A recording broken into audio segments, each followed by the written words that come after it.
96. Árbol sagrado. ¿Cuál ha sido la síntesis mental de la humanidad arcaica y cuáles las particularidades de la estructura del árbol como tal que han hecho posible un simbolismo tan vasto y tan coherente? No se trata de precisar la génesis de un valor religioso, sino de descubrir las intuiciones más antiguas y por tanto más puras de ese valor. Es indiscutible que para la experiencia religiosa arcaica, el árbol, o mejor dicho, ciertos árboles, representaban un poder. Hay que añadir que ese poder se debe tanto al árbol en cuanto tal, como a sus implicaciones cosmológicas. Para la mentalidad arcaica, la naturaleza y el símbolo coexisten. Un árbol se impone a la conciencia religiosa por su propia sustancia y por su forma, pero esa sustancia y esa forma deben su valor al hecho de haberse impuesto a la conciencia religiosa, de haber sido elegidas, es decir, al hecho de haberse revelado. Ni la fenomenología de la religión ni la historia de las religiones pueden hacer sino constatar esta coexistencia de la naturaleza y del símbolo que la intuición de lo sagrado viene a valorizar.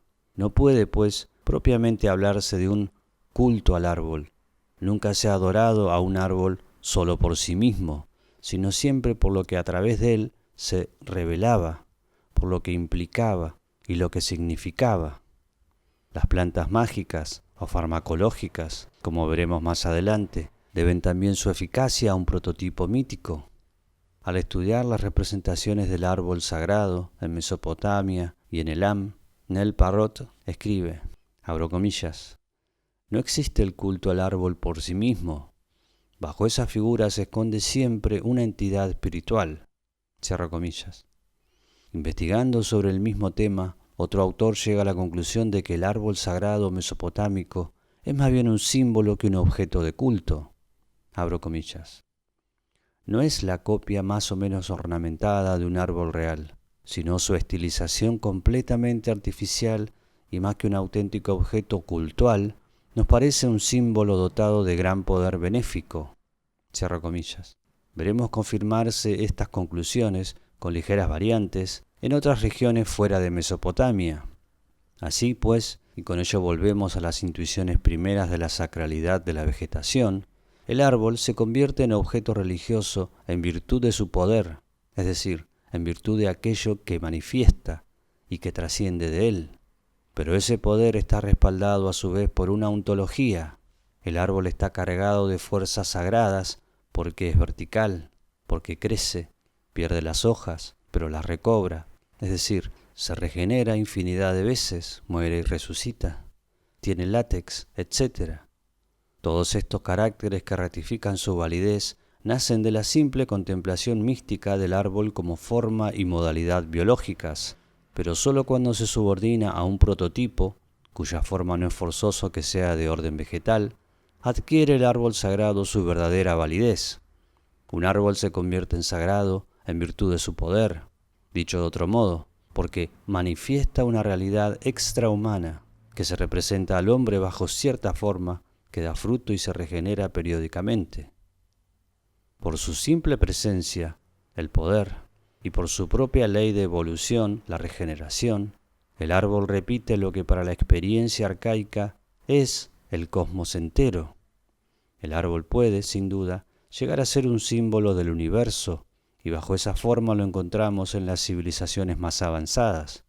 Pero para una conciencia religiosa arcaica, el árbol es el universo, y es el universo porque lo repite y lo resume a la vez que lo simboliza.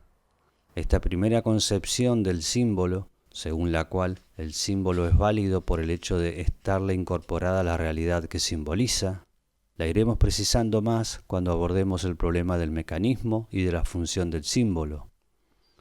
Lo único que queremos subrayar aquí es que si todo está contenido en cada fragmento significativo, no es porque la ley de la participación, tal como la entendía sobre todo Lévi-Brühl, sea verdadera, sino porque todo fragmento significativo repite el todo. Un árbol se convierte en sagrado, sin dejar de ser árbol, en virtud del poder que manifiesta. Y si se convierte en árbol cósmico, es porque lo que manifiesta repite punto por punto lo que manifiesta el cosmos. El árbol sagrado no necesita perder sus atributos formales concretos para convertirse en símbolo. La palmera datilera entre los mesopotamios, la encina entre los escandinavos, el akbata y el niagroda entre los hindúes, etc. Solo cuando se ha pasado ya de ciertos estadios mentales se separa el símbolo de las formas concretas y se hace esquemático y abstracto. Mircea Eliade, Tratado de Historia de las Religiones, @ audiolibro humano.